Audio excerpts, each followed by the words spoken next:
Hello students ਬੇਟੇ ਆਪਾਂ ਸ਼ੁਰੂ ਕੀਤਾ ਸੀ ਲਾ ਆਫ ਕੈਮੀਕਲ ਕੰਬੀਨੇਸ਼ਨ ਉਹਦੇ ਚ ਆਪਾਂ ਕੁਝ ਲਾ ਕਰਕੇ ਆਏ ਸੀਗੇ ਠੀਕ ਹੈ ਚਾਰ ਲਾ ਆਪਾਂ ਕਰ ਲਏ ਸੀ ਅੱਜ ਆਪਣਾ ਲਾਸਟ ਲਾ ਹੈ ਬੇਟੇ ਫਿਫਥ ਲਾ ਗੇਲ-ਲਸਾਕ ਲਾ ਆਫ ਗੈਸਸ ਵੋਲਿਊਮਸ ਇਹ ਲਾ ਬੇਟੇ ਗੈਸਸ ਵੋਲਿਊਮ ਮਤਲਬ ਗੈਸਸ ਦੇ ਕੰਬਾਈਨ ਹੋਣ ਤੇ ਆ ਠੀਕ ਹੈ ਉਹਨਾਂ ਦੇ ਵੋਲਿਊਮ ਤੇ ਆ ਵੀ ਜਿਹੜੀਆਂ ਗੈਸਸ ਨੇ ਉਹ ਕਿਵੇਂ ਕੰਬਾਈਨ ਕਰਦੀਆਂ ਨੇ ਕਿਹੜੇ ਰੇਸ਼ੋ ਦੇ ਵਿੱਚ ਕੰਬਾਈਨ ਕਰਦੀਆਂ ਨੇ ਤੇ ਬਾਈ ਮਾਸ ਕਰਦੀਆਂ ਜਾਂ ਵੋਲਿਊਮ ਕਰਦੀਆਂ ਨੇ ਠੀਕ ਹੈ ਉਹਦੇ ਬਾਰੇ ਦੱਸਿਆ ਹੈ When gases react together, they always do so in volume, which bear a simple ratio to one another and to the volume of the product. If these are also gases, provided all measurements of volumes are done under similar conditions of temperature and pressure. ठीक है बेटे बहुत simple ही definition है बेटे ये gases ने ठीक है रखें ਜਿਹੜੇ ਗੈਸਸ ਨੇ ਉਹ ਹਮੇਸ਼ਾ ਹੀ ਕੰਬਾਈਨ ਕਰਨਗੀਆਂ ਰਿਐਕਟ ਕਰਨਗੀਆਂ ਕਿਹਦੇ ਨਾਲ ਵੋਲਿਊਮ ਦੇ ਵਿੱਚ ਕਿਹਦੇ ਨਾਲ ਰਿਐਕਟ ਕਰਨਗੀਆਂ ਹਮੇਸ਼ਾ ਉਹ ਵੋਲਿਊਮ ਦੇ ਵਿੱਚ ਰਿਐਕਟ ਕਰਨਗੀਆਂ तो ਇਹ ਹਮੇਸ਼ਾ ਹੀ ਇੱਕ ਦੂਜੇ ਨਾਲ ਕੀ ਬਣਾਉਣਗੀਆਂ ਬੇਟੇ ਸਿੰਪਲ ਹੋ ਰੇਸ਼ੋ ठीक है ਕੀ ਬਣਾਉਣਗੀਆਂ ਸਿੰਪਲ ਹੋ ratio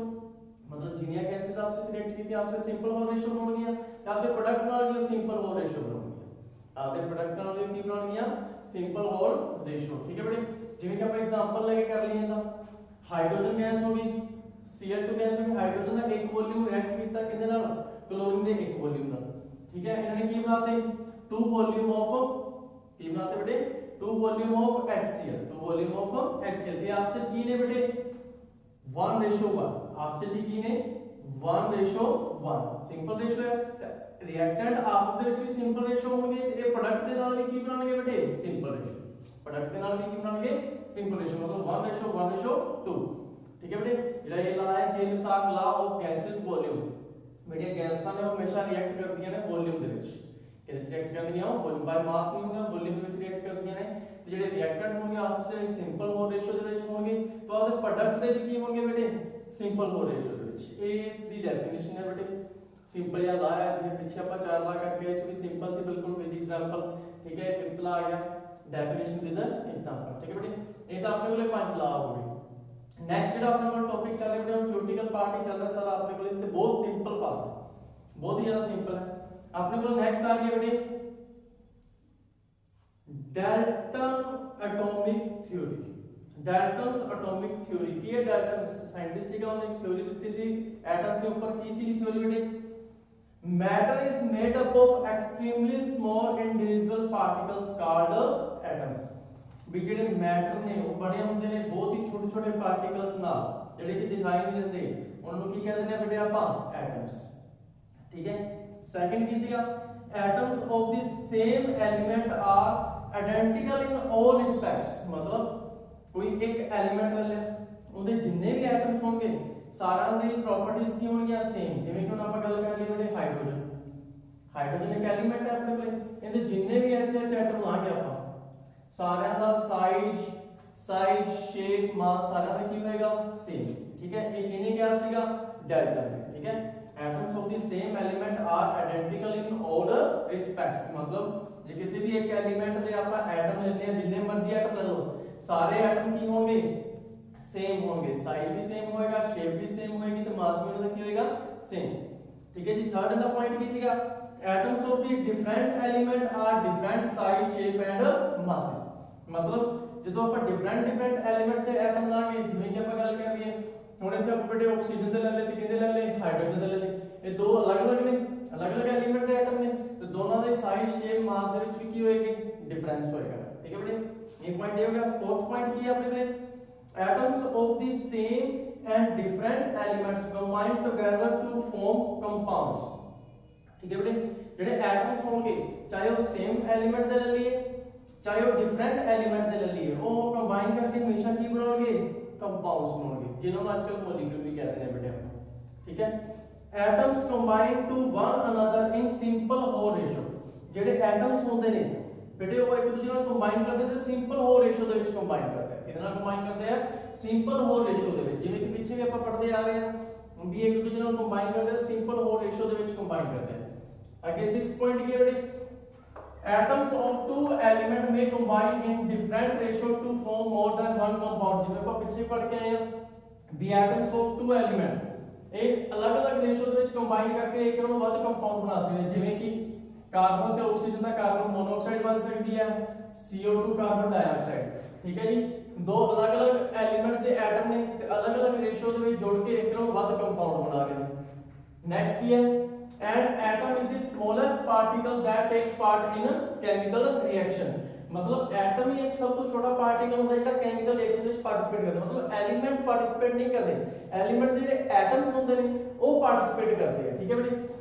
and atom can neither be created nor be destroyed। ਜਿਹੜਾ ਐਟਮ ਹੈ ਉਹਨੂੰ ਨਾ ਹੀ ਪੈਦਾ ਕੀਤਾ ਜਾ ਸਕਦਾ ਨਾ ਹੀ ਉਹਨੂੰ ਖਤਮ ਕੀਤਾ ਜਾ ਸਕਦਾ। ਠੀਕ ਹੈ ਬੇਟੇ, ਜਿਹੜੀਆਂ ਇਹ ਪ੍ਰੋਪਰਟੀ ਸੀਗੀਆਂ, ਇਹ ਜਿਹੜੇ ਪੁਆਇੰਟ ਸੀਗੇ ਇਹ ਡੈਲਟਨ ਐਟੋਮਿਕ ਥਿਉਰੀ ਦੇ ਸੀਗੇ ਜਿਹੜੇ ਉਹਨੇ ਆਪਦੇ ਅਕੋਰਡਿੰਗ ਦਿੱਤੇ ਸੀਗੇ ਬੇਟੇ। ਫਿਰ ਇਹਦੇ ਕੁਝ ਲਿਮਿਟੇਸ਼ਨ ਸੀਗੀਆਂ,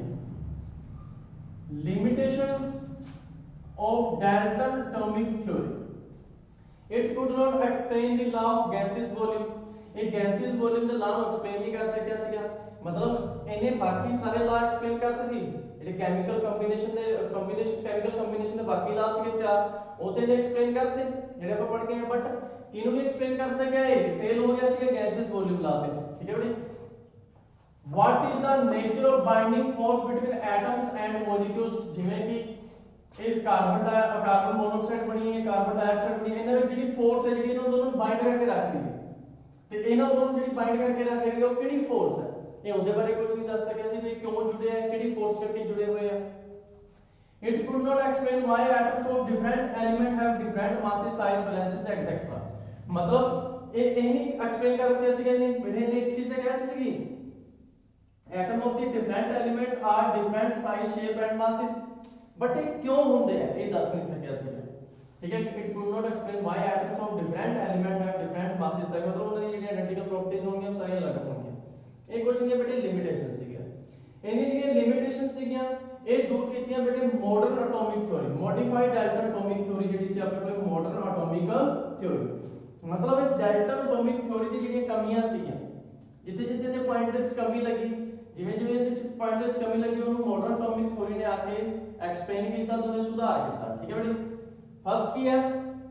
atom is no longer considered to be individual. ਦੇਖੋ ਬੇਟੇ ਇਹਨੇ ਕੀ ਕਿਹਾ ਸੀਗਾ, matter is made up of extremely small individual particles. बहुत छोटा पार्टिकल है, ठीक है, बिनो आप और आगे नहीं तोड़ सकते, इंडिविजुअल पार्टिकल है तो हम आगे और डिवाइड नहीं कर सकते। बट मॉडर्न एटॉमिक थ्योरी ने की कहता ਸੀਗਾ ਕਿ ਇਹ ਇਹਨੂੰ ਆਪਾਂ ਇੰਡੀਵਿਜੂਅਲ ਪਾਰਟੀਕਲ ਨਹੀਂ ਕਹਿ ਸਕਦੇ, ਇਹਨੂੰ ਵੀ ਅੱਗੇ ਤੋੜਿਆ ਜਾ ਸਕਦਾ ਹੈ। ਜਿਹੜਾ ਐਟਮ ਹੁੰਦਾ ਹੈ ਉਹ ਤਿੰਨ ਚੀਜ਼ਾਂ ਨਾਲ ਮਿਲ ਕੇ ਬਣਿਆ ਹੁੰਦਾ ਹੈ, ਇਲੈਕਟ੍ਰੋਨ, प्रोटॉन एंड न्यूट्रॉन, सब एटॉमिक पार्टिकल्स। एटम दे छोटे पार्टिकल होंगे हैं, एटम तो भी छोटे होंगे हैं, इंडिविजुअल नहीं गा, ये डिवाइड किया जा सकता है एटम ਨੂੰ ਕਿਹਦੇ ਵਿੱਚ ਡਿਵਾਈਡ ਕੀਤਾ ਜਾ ਸਕਦਾ, ਇਲੈਕਟ੍ਰੋਨ, ਪ੍ਰੋਟੋਨ ਤੇ ਨਿਊਟ੍ਰੋਨ ਦੇ ਵਿੱਚ। ਠੀਕ ਹੈ ਬੇਟੇ, ਸੈਕੰਡ ਕੀ ਸੀਗਾ, ਹਾਂਜੀ ਫਸਟ ਇਹਦੀ ਜਿਹੜੀ ਕਮੀ ਸੀ ਇਹਨੇ ਦੂਰ ਕਰਤੀ, ਇਹਨੇ ਕਿਹਾ ਸੀ ਇੰਡੀਵਿਜੂਅਲ ਹੈ, ਟੁੱਟਿਆ ਨਹੀਂ ਜਾ ਸਕਦਾ, ਬਹੁਤ ਛੋਟਾ ਸਮੋਲੈਸਟ ਪਾਰਟੀਕਲ ਹੁੰਦਾ ਹੈ। ਠੀਕ ਹੈ, ਬਟ ਮਾਡਰਨ ਨੇ ਕੀ ਕਹਿਤਾ ਵੀ ਇਹਨੂੰ ਡਿਵਾਈਡ ਕੀਤਾ ਜਾ ਸਕਦਾ ਹੈ। Second, atom of the same element may have different atomic mass। ਇਹਨੇ ਕੀ ਕਿਹਾ ਸੀਗਾ ਵੀ ਜਿਹੜੇ ਸੇਮ ਐਲੀਮੈਂਟ ਹੋਣਗੇ ਉਹਨਾਂ ਦਾ ਸਾਰਿਆਂ ਦਾ ਮਾਸ, ਸ਼ੇਪ, ਸਾਈਜ਼ ਕੀ ਹੋਏਗਾ ਸੇਮ, ਬਟ ਇਹਨੇ ਕੀ ਕਿਹਾ ਸੀਗਾ ਇੱਕੋ ਹੀ ਐਲੀਮੈਂਟ ਦੇ ਜਿਹੜੇ ਐਟਮ ਹੋਣਗੇ, ਇੱਕੋ ਹੀ ਐਲੀਮੈਂਟ ਜਿਹੜੇ ਉਹਨਾਂ ਦਾ ਅਲੱਗ-ਅਲੱਗ ਮਾਸ ਵੀ ਹੋ ਸਕਦਾ ਹੈ। ਉਹਨਾਂ ਦਾ ਕੀ ਹੋ ਸਕਦਾ ਬੇਟੇ, ਅਲੱਗ-ਅਲੱਗ ਮਾਸ ਵੀ ਹੋ ਸਕਦਾ। ਜਿਵੇਂ ਕਿ ਆਪਾਂ ਕਾਰਬਨ ਦੀ ਗੱਲ ਕਰ ਲਈਏ, ਕਾਰਬਨ 12 ਵੀ ਹੁੰਦਾ ਹੈ, ਕਾਰਬਨ 14 ਵੀ ਹੁੰਦਾ ਆਪਣੇ ਕੋਲ है, ਤੇ ਇੱਕ ਹੀ ਐਲੀਮੈਂਟ ਦੇ ਐਟਮ ਨੇ, ਬਟ ਇੱਕ ਦਾ ਮਾਸ 12 ਹੈ, ਇੱਕ ਦਾ ਮਾਸ ਕਿੰਨਾ ਹੈ 14। ਇਹਨਾਂ ਨੂੰ ਆਪਾਂ ਕੀ ਬੋਲਦੇ ਨੇ ਬੇਟੇ, ਆਈਸੋਟੋਪਸ। ਇਹਨਾਂ ਨੂੰ ਕੀ ਬੋਲਦੇ ਨੇ ਆ, ਆਈਸੋਟੋਪਸ। आइसोटोप्स की डेफिनेशन पता लगे, atoms of the same element may have same atomic number but different mass number। मतलब मास नंबर की होएगा डिफरेंट। हां जी, इतनी ਜਿਹੜੀ ਇਹਦੀ ਕਮੀ ਸੋ ਕੇ ਦੂਰ ਕਰਤੀ ਨੇ ਮਾਡਰਨ ਨੇ, ਇਹਨੇ ਕਿਹਾ ਜੀ सेम होएगा, ਉਹਨੇ ਕਿਹਾ नहीं, मास डिफरेंट भी हो सकता है। ठीक है, third, atoms of different element may have same atomic mass। ਇਹਦੇ ਵਿੱਚ ਕੀ ਕਿਹਾ ਸੀਗਾ ਵੀ ਜਿਹੜੇ ਐਟਮ ਹੋਣਗੇ ਡਿਫਰੈਂਟ ਐਲੀਮੈਂਟ ਉਹਨਾਂ ਦਾ ਡਿਫਰੈਂਟ ਸਾਈਜ਼, ਸ਼ੇਪ, ਮਾਸ ਸਾਰਾ ਕੁਝ ਕੀ ਹੋਏਗਾ ਡਿਫਰੈਂਟ ਹੋਏਗਾ। ਬਟ ਇਹਨੇ ਕੀ ਕਹਿਤਾ ਵੀ ਕਈ ਵਾਰੀ ਕੁਝ ਐਟਮ ਇਹੋ ਜਿਹੇ ਹੁੰਦੇ ਨੇ ਅਲੱਗ-ਅਲੱਗ ਐਲੀਮੈਂਟਸ ਦੇ ਜਿਨ੍ਹਾਂ ਦਾ ਐਟੋਮਿਕ ਮਾਸ ਕੀ ਆ ਸਕਦਾ ਬੇਟੇ, ਸੇਮ ਆ ਜਾਂਦਾ। ਐਟੋਮਿਕ ਮਾਸ ਕੀ ਆ ਜਾਂਦਾ ਜਿਨ੍ਹਾਂ ਦਾ ਸੇਮ ਆ ਜਾਂਦਾ। ਠੀਕ ਹੈ, ਇਹਨਾਂ ਨੂੰ ਆਪਾਂ ਕੀ ਕਹਿ ਦਿੰਦੇ ਆ, ਇਹਨਾਂ ਨੂੰ ਆਪਾਂ ਕਹਿ ਦਿੰਦੇ ਆ ਆਈਸੋਬਾਰਸ। ਕੀ ਕਹਿ ਦਿੰਦੇ ਇਹਨਾਂ ਨੂੰ ਆਪਾਂ ਬੇਟੇ, ਆਈਸੋਬਾਰ। आइसोबार। ठीक है बेटे। आइसोबार की ਹੁੰਦੇ ਨੇ ਆਪਣੇ ਕੋਲੇ atoms of different element may have same atomic mass, ठीक है, may have same atomic mass, ਜਿਨ੍ਹਾਂ ਦਾ atomic mass ਕੀ ਹੁੰਦਾ ਬੇਟੇ ਸੇਮ ਵੀ ਹੋ ਸਕਦਾ ਹੈ, ਜਿਵੇਂ ਕਿ ਆਪਾਂ ਗੱਲ ਕਰ ਲਈ ਇਹਦੇ ਵਿੱਚ ਵੀ ਕੈਲਸ਼ੀਅਮ ਤੇ ਆਰਗਨ, ਠੀਕ ਹੈ, ਦੋਨਾਂ ਦਾ ਕੀ ਹੁੰਦਾ ਮਾਸ 40-40, ਕੈਲਸ਼ੀਅਮ ਤੇ ਆਰਗਨ ਦੋਨਾਂ ਦਾ ਮਾਸ ਕੀ ਹੁੰਦਾ ਬੇਟੇ 40-40 ਹੁੰਦਾ ਆਪਣੇ ਕੋਲੇ। ਉਸ ਤੋਂ ਬਾਅਦ ਫੋਰਥ ਪੁਆਇੰਟ ਆ ਜਾਂਦਾ ਬੇਟੇ ਆਪਣੇ ਕੋਲੇ atoms is the smallest particle that takes part in chemical reaction, ਇਹ ਤਾਂ ਚਲੋ ਦੋਨਾਂ ਦਾ ਪੁਆਇੰਟ ਸੇਮ ਹੀ ਸੀਗਾ, ਇਹਨੂੰ ਵੀ ਇਹੀ ਚੀਜ਼ ਕੀ ਸੀ ਵੀ ਐਟਮ smallest particle ਜਿਹੜਾ ਪਾਰਟਿਸਿਪੇਟ ਕਰਦਾ ਕੈਮੀਕਲ ਰਿਐਕਸ਼ਨ ਵਿੱਚ, ਇਹੀ ਸੇਮ ਪੁਆਇੰਟ ਹੈ ਤਾਂ ਸੇਮ ਹੀ ਹੈ ਬੇਟੇ। ਉਸ ਤੋਂ ਬਾਅਦ ਕੀ ਹੈ fifth the ratio in which the different atoms combined with one another may be fixed but may not always in simple, ਠੀਕ ਹੈ ਜੀ। ਕਹਿੰਦਾ ਜਿਹੜੇ ਰੇਸ਼ੋ ਹੁੰਦਾ ਹੈ ਡਿਫਰੈਂਟ ਐਟਮਸ ਦਾ ਜਦੋਂ ਇੱਕ ਦੂਜੇ ਨਾਲ ਕੰਬਾਈਨ ਕਰਦੇ ਨੇ ਉਹ ਫਿਕਸ ਹੋਏਗਾ, ਜਿਵੇਂ ਕਾਰਬਨ ਮੋਨੋਆਕਸਾਈਡ ਬਣੀ ਕਾਰਬਨ ਡਾਈਆਕਸਾਈਡ ਬਣੀ ਹਮੇਸ਼ਾ ਫਿਕਸ ਰੇਸ਼ੋ ਦੇ ਵਿੱਚ ਕੰਬਾਈਨ ਕਰਕੇ ਕਾਰਬਨ ਮੋਨੋ ਬਣਾਣਗੇ ਤੇ ਕਾਰਬਨ ਡਾਈਆਕਸਾਈਡ ਬਣਾਣਗੇ, but may not always in simple, ये हमेशा सिंपल नहीं हो सकता, ठीक है। इन्हें की क्या सीगा atoms combine to one another in simple whole ratio, भी हमेशा ये सिंपल होल रेशो चाहोगे, इन्हें क्या से सिंपल होल रेशो हो भी सकता है ते नहीं भी, बट हां ਜਦੋਂ ਇਹ ਕੰਬਾਈਨ ਕਰਨਗੇ ਇਹਨਾਂ ਦਾ ਰੇਸ਼ੋ ਹਮੇਸ਼ਾ ਕੀ ਹੋਏਗਾ ਫਿਕਸ ਹੋਏਗਾ। ਜਿਵੇਂ ਕਿ ਬੇਟੇ ਇਹਦਾ ਆਪਾਂ ਐਗਜ਼ਾਮਪਲ ਲੈ ਲਈਏ, ਇਹਦਾ ਐਗਜ਼ਾਮਪਲ ਲੈ ਲਈਏ ਆਪਾਂ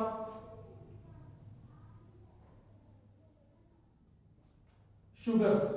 का एग्जांपल ले लेने अपने C12H22O11, हां जी दा रेशो की बनया 12:22:11, तो ये कोई सिंपल होल रेशो नहींगा, सिंपल होल रेशो ते नहीं गए बट फिर भी ये कंपाउंड तो बनता ही है, कंपाउंड तो बनता इनके अकॉर्डिंग तो कंपाउंड बनना ही नहीं चाहिए क्योंकि सिंपल होल रेशो च कंपाउंड बनणगे, बट नहीं ये कंपाउंड एग्जिस्ट करता है तो इनकी ये ਜਿਹੜੀ ਇਹਦੀ ਲਿਮਿਟੇਸ਼ਨ ਸੀ ਇਹਨੇ ਦੂਰ ਕੀਤੀ ਸੀ, ਕਹਿੰਦਾ ਇਹ ਫਿਕਸ ਹੋਏਗਾ आपस में एटम का ਜਿਹੜਾ रेशियो होगा फिक्स होएगा बट जरूरी नहीं कि ये सिंपल ही होएगा, ठीक है बेटे। नेक्स्ट है एटम इज नो लॉन्गर इंडस्ट्रिएबल, की ਹੁੰਦਾ बेटे ਵੀ ਜਿਹੜਾ ਐਟਮ ਹੈ ਇਹ ਨਹੀਂਗਾ ਵੀ ਜਿਹੜਾ ਐਟਮ ਇੱਕ ਐਲੀਮੈਂਟ ਦਾ ਜਿਹੜਾ ਐਟਮ ਹੈ ਉਹ ਹੀ ਐਗਜ਼ਿਸਟ ਕਰੇਗਾ, ਆਪਾਂ ਉਹਨੂੰ ਚੇਂਜ ਨਹੀਂ ਕਰ ਸਕਦੇ, ਇੱਕ ਐਟਮ ਨੂੰ ਦੂਜੇ ਐਟਮ ਦੇ ਵਿੱਚ ਆਪਾਂ ਬਦਲ ਵੀ ਸਕਦੇ ਹਾਂ, ਠੀਕ ਹੈ। ਜਿਵੇਂ ਕਿ बेटे ਆਪਾਂ ਨਾਈਟ੍ਰੋਜਨ ਦਾ ਹੋ ਗਿਆ, ਜਿਹੜਾ ਨਾਈਟ੍ਰੋਜਨ ਦਾ ਐਟਮ ਹੈ ਇਹਨੂੰ ਆਪਾਂ ਚੇਂਜ ਕਰ ਸਕਦੇ ਹਾਂ बेटे ਆਕਸੀਜਨ ਦੇ ਐਟਮ ਦੇ ਵਿੱਚ, ਨਾਈਟ੍ਰੋਜਨ ਦੇ ਐਟਮ ਨੂੰ ਕਿਹਦੇ ਵਿੱਚ ਚੇਂਜ ਕਰ ਸਕਦੇ ਹਾਂ ਆਕਸੀਜਨ ਦੇ ਵਿੱਚ ਬਾਈ ਬੰਬਾਰਡਿੰਗ, ਜਦੋਂ ਇਹਨਾਂ ਤੇ ਬੰਬਾਰਡਿੰਗ ਕੀਤੀ ਜਾਂਦੀ ਹੈ ਅਲਫਾ ਰੇਜ਼ ਦੀ, ਕਿੰਦੀ ਬੰਬਾਰਡਿੰਗ ਕੀਤੀ ਜਾਂਦੀ ਹੈ ਅਲਫਾ ਰੇਜ਼ ਦੀ, ਮਤਲਬ ਨਾਈਟ੍ਰੋਜਨ ਐਟਮ ਦੇ ਉੱਪਰ ਜਦੋਂ ਅਲਫਾ ਰੇਜ਼ ਪਾਈਆਂ ਜਾਂਦੀਆਂ ਅਲਫਾ ਪਾਰਟੀਕਲਸ ਪਾਏ ਜਾਂਦੇ ਆ ਤੇ ਕਿਹਦੇ ਵਿੱਚ ਚੇਂਜ ਹੋ ਜਾਂਦੇ ਨੇ ਆਕਸੀਜਨ ਐਟਮ ਦੇ ਵਿੱਚ, ਮਤਲਬ ਇੱਕ ਐਟਮ ਨੂੰ ਦੂਸਰੇ ਐਟਮ ਦੇ ਵਿੱਚ ਵੀ ਆਪਾਂ ਚੇਂਜ ਕਰ ਸਕਦੇ ਹਾਂ। ਉਸੇ ਤਰ੍ਹਾਂ ਹੀ बेटे एक रिएक्शन ਤੁਸੀਂ ਬਹੁਤ ਵਧੀਆ ਪੜ੍ਹੀ ਹੋਏਗੀ यूरेनियम ਦੀ 92, हाँ जी यूरेनियम ਦੇ ਵਿੱਚ ਜਦੋਂ ਆਪਾਂ ਨਿਊਟ੍ਰੋਨ ਟਕਰਾਉਂਦੇ ਆ ਤੇ ਇਹ प्लूटोनियम ਦੇ ਵਿੱਚ ਟੁੱਟ ਜਾਂਦਾ ਹੈ, ਕਿਹਦੇ ਵਿੱਚ ਚੇਂਜ ਹੁੰਦਾ ਹੈ प्लूटोनियम ਦੇ ਵਿੱਚ, हाँ जी ਕਿਹਦੇ ਵਿੱਚ ਚੇਂਜ ਹੋ ਜਾਂਦਾ ਹੈ प्लूटोनियम ਦੇ ਵਿੱਚ ਨਿਊਟ੍ਰੋਨ ਟਕਰਾਉਣ ਦਾ मतलब ਆਪਾਂ ਐਟਮ ਨੂੰ ਇੱਕ ਤੋਂ ਦੂਸਰੇ ਐਟਮ ਦੇ ਵਿੱਚ ਚੇਂਜ ਵੀ ਕਰ ਸਕਦੇ ਹਾਂ। ਇਹ बेटे ਮਾਡਰਨ ਐਟੋਮਿਕ ਥਿਉਰੀ ਦੇ ਕੁਝ ਪਾਰਟ ਸੀ, ਕੁਝ ਲਾਈਨਾਂ ਸੀਗੀਆਂ ਆਪਣੇ ਕੋਲੇ,